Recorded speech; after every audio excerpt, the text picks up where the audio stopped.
اهلا بيكم معانا مره تانية. معاكم الدكتور طارق عبد الحميد، ودلوقتي هنتكلم مع بعضنا عن موضوع حاله اكيوت ديسنيا ومعاها ويز ومعاها كاف.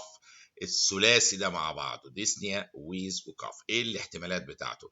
دايما الناس مخها يروح على برونكيال ازمه. that's a very important valid possibility، بس في possibilities تانية لازم توضع في الاعتبار.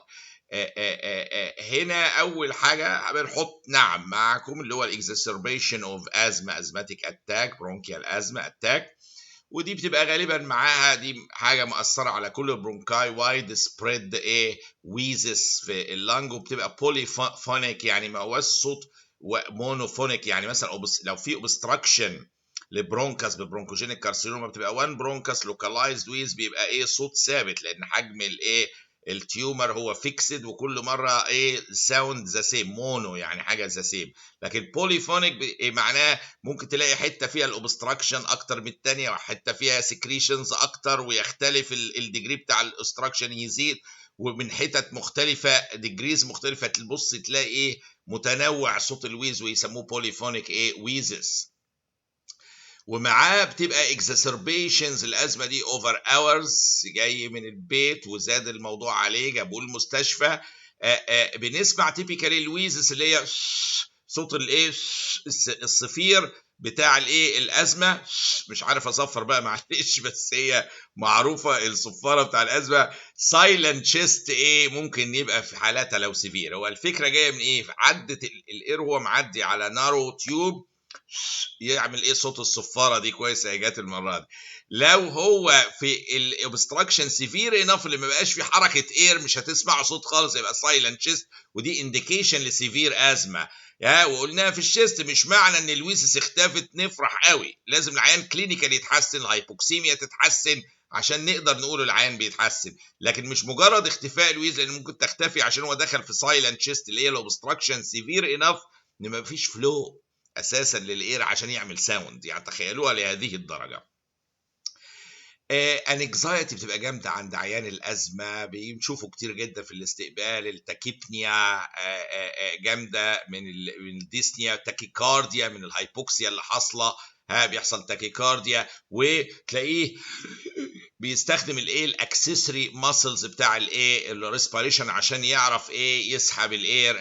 وبص تلاقي الاكسسوري ماسلز بدات تستخدم تيبيكال بتاعه حاله البرونكيال ازمه. يبقى مع الويز والكف والديسنيا، اكيوت ديسنيا ويز وكف، هنلاقي انها بوليفونيك ويزس، ومعاها تاكيكارديا وانكزايتي وبالبيتيشن، والاكسسوري ماسل شغاله. طبعا الازمه بتتشخص بالريديوس بيك اكسبيراتوري فلو ريتس. لما نقيس بالفلو ميتر هنلاقيها واطيه البيك اكسبيراتوري فلو ريتس كلها، زائد ان ريديوس فورسد اكسبيراتوري فوليوم 1. دي يمكن بتساعدنا جدا انها بقى تتحسن اكتر من 20% بعد الانهاليشن اوف بيتا اجونست. هو ده اللي يقول لي ان دي مش قضيه كرونيك برونكايتس او سي او بي دي فقط، لا ده في ازمه، في حاجه ريفرسبل اير واي اوبستراكشن. ما هو الفرق بين السي او بي دي والازمه الاثنين فيهم نارو برونكاي، بس الازماتيك اتاك تساوي ريفرسبل اير واي اوبستراكشن، ودي ميزه في العلاج ان انا عارف انها لا انا ممكن احسنه. فلو حصل امبروفمنت في الفورسد اكسبيراتوري فوليوم 1 اكتر من 20%، يبقى انا هنا بتكلم على ريفرسبل اتاك، يعني برونكيال ازمه، في اليمنت اوف ازمه هنا. بس نجرب البيتا 2 اجونست ونقيس بيفور اند افتر ونشوف اللي تشينج. فالفورسد اكسبيراتوري فوليوم 1 هنا اساسي جدا في تشخيص الازمه، انه بيبقى قليل، ومش مجرد قليل، بيتحسن بنسبه اكتر من 20% بعد البيتا 2 ستيمولانس. يبقى اول حاجه تيجي في بالي في اكيوت اتاك اوف ديسنيا معاها ويز وكف، اللي هي الكف من الاريتيشن طبعا في البرونكاي اللي فيها الانفلاميشن اللي حاصل في اثناء البرونكيال ازمه، الاريتيشن بيعمل كف. ودي تخليني افكر دايما اول حاجه اتاك اوف برونكيال ازمه. تاني حاجه يكون واحد عنده سي او دي وجاله exacerbation of COPD which can be the asthmatic attacks over it، لانها بتاثر على البروتينز بتاعتها، وممكن الشخص يبقى معرض لمور اتاكس اوف ازمه لما يبقى عنده سي او دي، او حصل له تشيست انفكشن برونكايتس جامده جابت له ازماتيك اتاك جامده فجاي لي هنا ما هياش البرونكيال الازمه التقليديه بتاع الماست سيل والاي جي اي والقصه دي، لا ده دي سي او بي دي واكزاسربيشن جامد حاصل لها. ده السجشن بيجي لما الاقي لونج هيستوري اوف كاب، بقى يقول لك ده سنين بقى بكح وسبيوتم كتير بالايه بالهبل. معلش الام ايه مش باينه هنا من الصوره اللي جنبها، معلش معذره.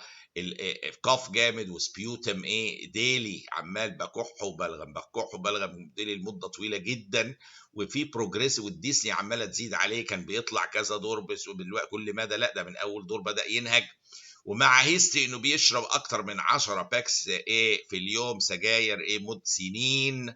فيعني واحد غالبا اولد مان، بس ممكن تيجي طبعا في اي حد، وهيستوري اوف سيجار سموكينج ييرز. الديسنيا بدات تبقى بروجريسيف، كف وسبيوتم وبلغ بايه لمدد، او يديك هيستوري ايه كل شويه، وبيجي له ريكارنت وينتر انفكشنز كل سنه مرتين ثلاثه، ما بتعديش سنه الا وبيجي له وينتر انفكشنز وبرونكايتس جامده وكحه وبلغم عمال يطلع دي، كل دي تقول لي لا ده في كرونيك اليمنت ايه اوف ايه برونكايتس، في سي او بي دي كرونيك اوبستراكتيف بالمونري ديزيز حاصل.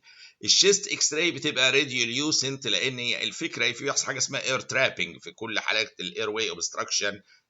اللي بيحصل الاير بيجي يدخل، وبعدين في ده في الانسبيريشن، الاكسبيريشن بيحصل كونستريكشن للبرونكاي واللنج، وهي ضيقه اساسا، الكونستريكشن ده يمنع خروج الاير، تقوم تبدا تتملي اير، تتملي اير، بس الاير ده يعني ما هوش اوكسجينيتد، ده هو الاير اللي المفروض كان يخرج.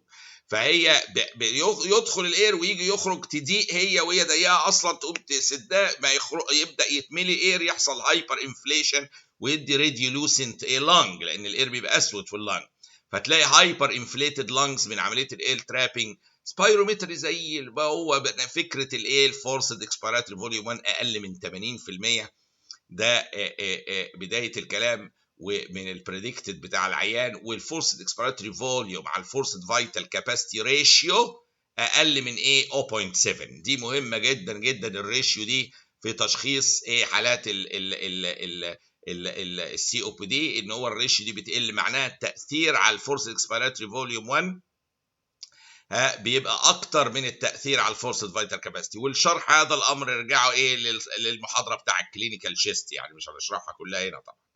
امفيزيما ممكن الاقيها باينه في السي او بي دي، الامفيزيميتاس لانج والالفيلاي في الهاي ريزوليوشن ده تحت على الشمال، ده ايه سيتي سكان اهو للشيست، هاي ريزوليوشن سيتي سكان يبين ايه هايبر انفليت وامفيزيميتاس ايه لانج.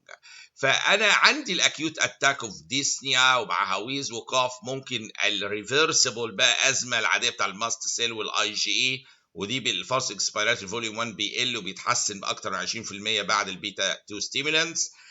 سي او بي دي وحاصل له اكزاسربيشن لاتاك، وده بيديني هيستوري اوف لونج هيستوري اوف كاف وسبيوتم ووينتر شيست انفكشنز ريكارنت وسجاير سنين. والفورسد اكسبيراتوري فوليوم 1 زي ما شفنا على الفورسد فايتال كاباسيتي ريشيو ايه هتبقى اقل ايه من 0.7. ممكن بالنسبه للاكزاسربيشن هنا ال بتاع السي او بي دي، ادي شكل اللنج بتبقى ايه هايبر انفليتد لنج اللي قلنا عليها، السواد زايد اهو، السواد بتاعها زايد اللنج دي شكلها غريب، والقلب مسحوب لتحت كده شويه كانه يسموها ريبون شيبد هارت. ففي كام فيتشر كده، التراكيه سنترال لان الافكت اهو في السنتر اهي التراكيه، لان التو لانجز افكتد بنفس الديجري، ما فيش لانج ضغطه ايه على الثانيه، فبتلاقي هايبر ترانسليوسنت لانج وطول كده، وتلاقي الدايفراج ممكن يبقى فلاتند شويه لان ايه اللانج ايه مبططه لتحت. فدي برضو الاكس راي حلوه للايه تبين السي او بي دي.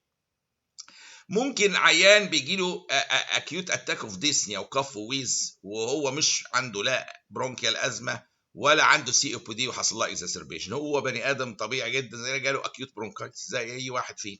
اكيوت برونكايتس دي ممكن تبقى ايه فايرال او بكتيريال، طبعا دي او دي مشهور قوي الفايرال دي.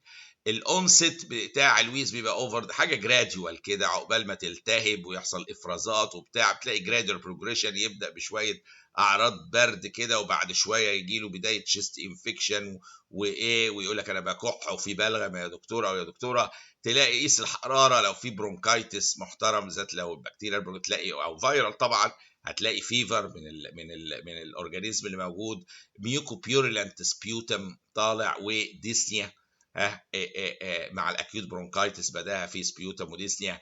الكونفرميشن بان احنا نعمل سبيوتم كلتشر وسنسيتيفيتي. ولكن اذا قلنا هذه النقطه لابد نقول نقطه ثانيه اختها، اللي هي ايه؟ الدكتوره الطيوبه اللي هي دي اهي شايفينها فوق على اليمين بتقول لنا ايه وكلامها صح، اكيوت برونكايتس از كلينيكال دايجنوز. يعني برغم ان ياس كونفirmation بقى اللي هو يعني يقين بنحتاج سبيتم كلتشر سنسيتيفيتي احيانا، لكن معظم الحالات دي كلينيكال دايجنوزس. وانس السبيوتم بدا لونه يتغير بقى يبقى اصفر مخضر كده، دي ها ال وجود الشيست سيمتومز الواضحه دي اللي هي ديسنيا وكف واكسبكتريشن، والكالر بتاع السبيوتم يبقى شويه ديسنيا، كل دي نسمع شويه ويزز، كل دي تمشي مع اكيوت برونكايتس من غير ما اعمل لا كلتشر ولا سنسيتيفيتي وابدا العلاج، عشان العلاج ايرلي بيدي بيتر ريزلتس.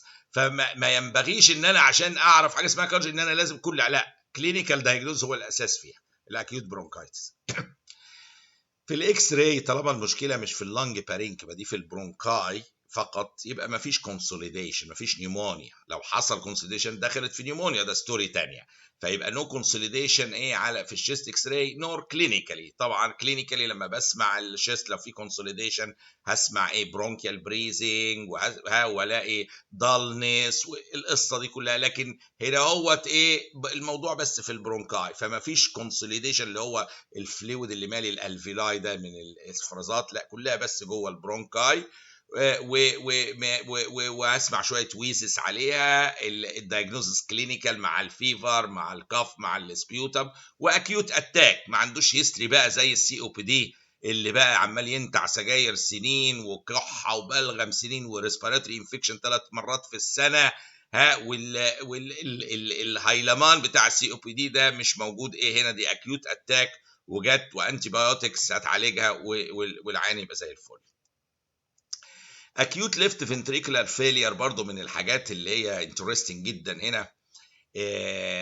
تعمل اكيوت ديسنيا جامده قوي، ما هو في اكيوت بالمونري ايديما زي الصوره فيها ايديما تعمل ديسنيا جامده، وقف من الكونجيشن الجامد في البرونكاي واللانج تيشو عامه.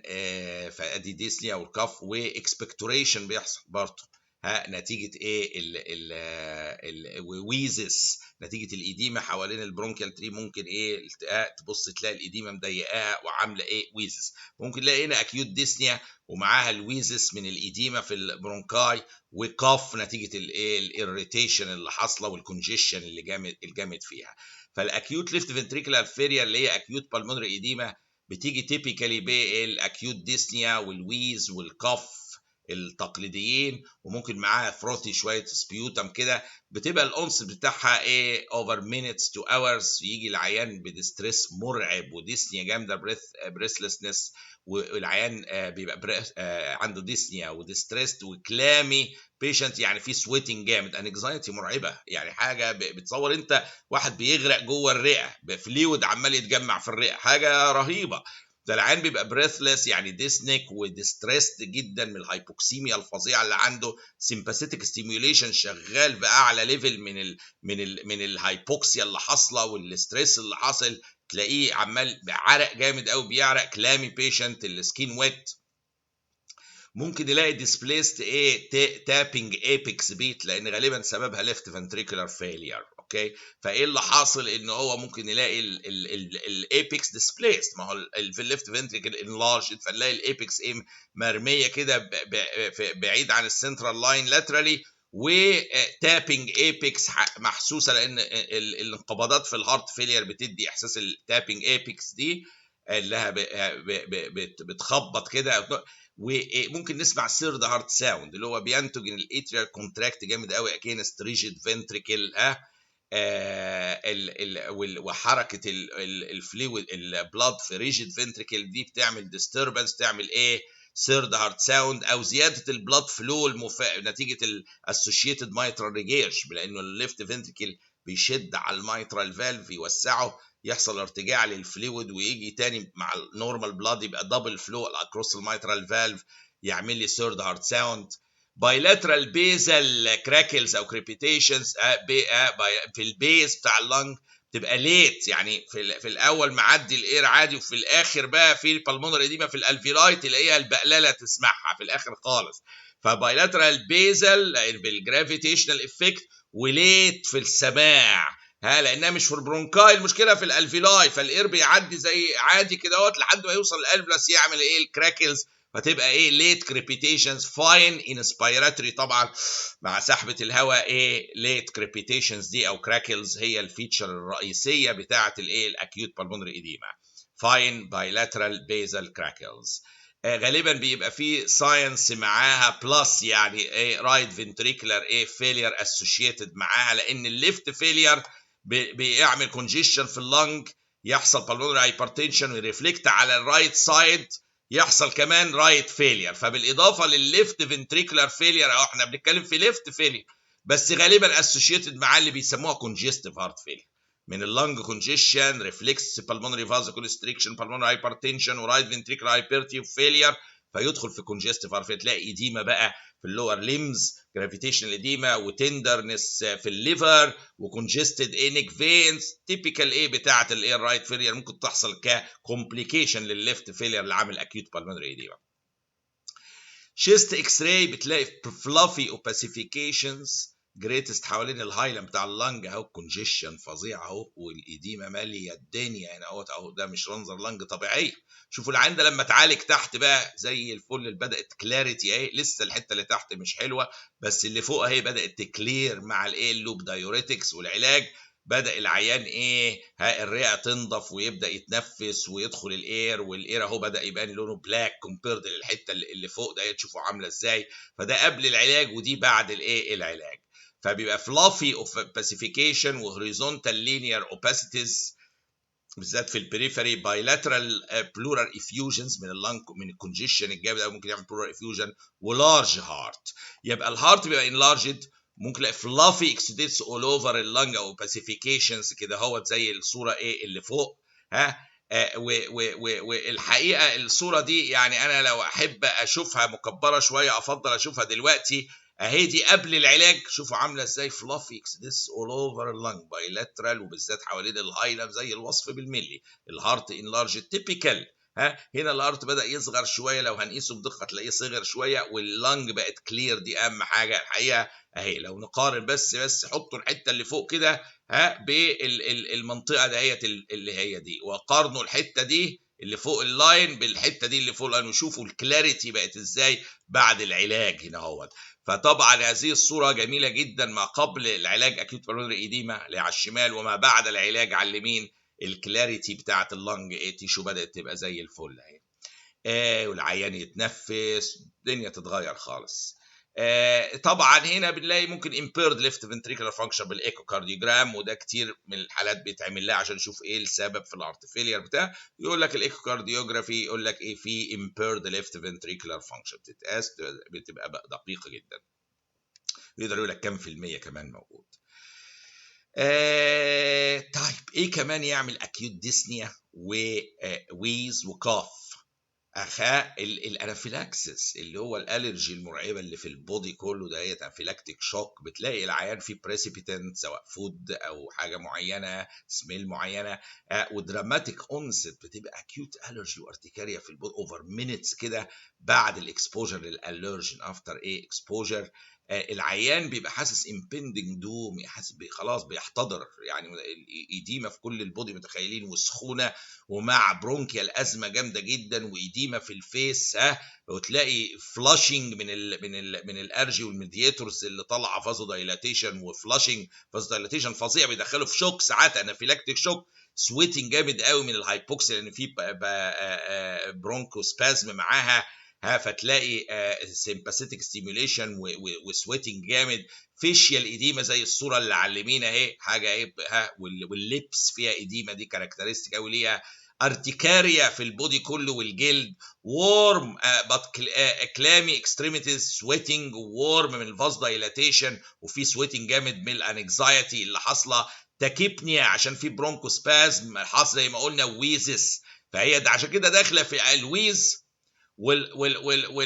والديسنيا لانها عامله برونكوسبازم، والويز بسبب برونكوسبازم، وكاف اي اديمه واريتيشن في منطقه او انفلاماتري بروسس في منطقه برونكايه تعمل كاف، فبتدخل في الديفرنشال. فيبقى انا عندي عيان الاكيوت ديسنيا وويز وكاف ممكن يتنوع ما بين اكيوت برونكال ازمه لسي او بي دي وجاي له اكزاسربيشن برونكايت، لا اما واحد جاله من كده لوحده اكيوت برونكايتس لوحدها، او اكيوت ليفت فنتريكولار فيلير وبالمونري ايديما، او زي ما احنا شايفين الايه انافيلاكتيك شوك في اللحظه دي اللي ممكن يدخل فازو دايلاتيشن تعمل ريفلكس تاكيكارديا مع الهايبوكسيا، وتدخل يدخل كمان في هايبوتنشن وشوك من الفازو دايلاتيشن الميدياتورز المرعبه اللي طالعه دي.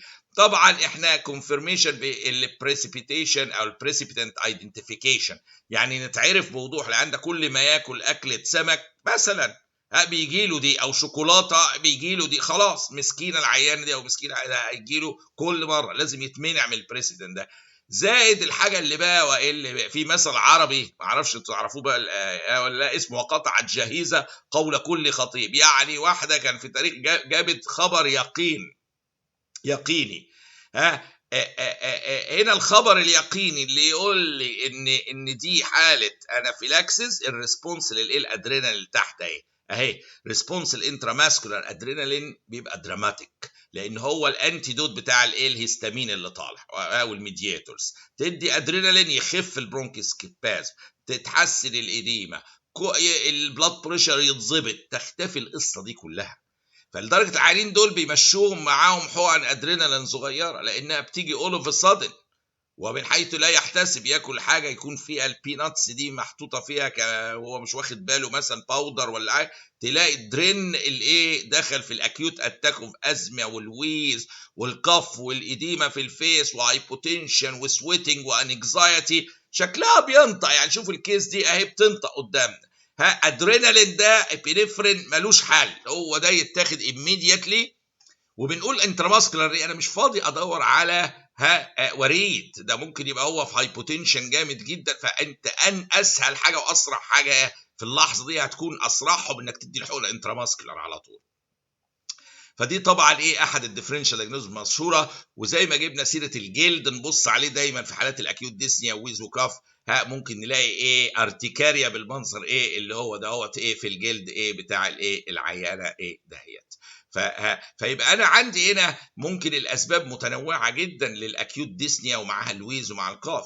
ممكن من اكيوت اتاك في برونكيال ازمه اللي هي فيها element of reversibility، ممكن سي او بي دي وجاله exacerbation chest infection او كده الى اخره وشفنا اللنج بتاعها هايبر ترانسليوسنسي، وممكن واحد ما عندوش لا ازمه ولا سي او بي دي وجاله اكيوت برونكايتس عاديه هتعمل اكيوت ديسنيا ويز وكاف، وده دايجنوز قلنا كلينيكال دايجنوز علاج انتيبيوتكس. اكيوت ليفت سايدد فيلير اللي بيعمل اكيوت بالمونري ايديما فلافي اكسوديتس في اللنج زي اللي على الشمال دي، وشفناها اتحسنت بالعلاج ازاي، دي تيبيكال مع اكيوت كونجيشن في اللنج واكيوت بالمونري ايديما. ولا ينسى الانجينوروتيك الارتكاريا الانافيلاكسيس اللي بتعمل ايديما معاها في الفيس، وهايبوتنشن مع الويزس والبرونكوسبازم الجامد، وارتكاريا في الجلد والسكين، كل دي تدينا اتجاه لتشخيص هذا الموضوع.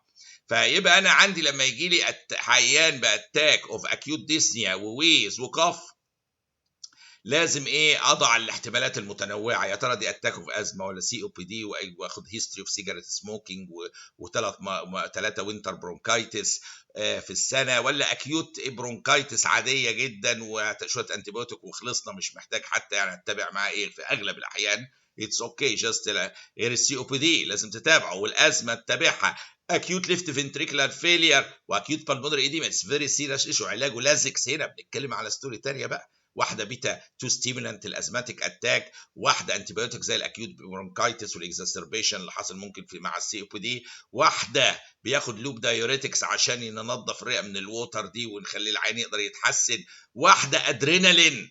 فالابروتشز مختلفه خالص. هو جاي العيان في الاستقبال باكيوت ديسنيا ومعاها ويز ومعاها كاف، ولكن تعددت الاسباب والكونديشن واحده هنا، والعلاجات طبعا مختلفه زي ما شفنا.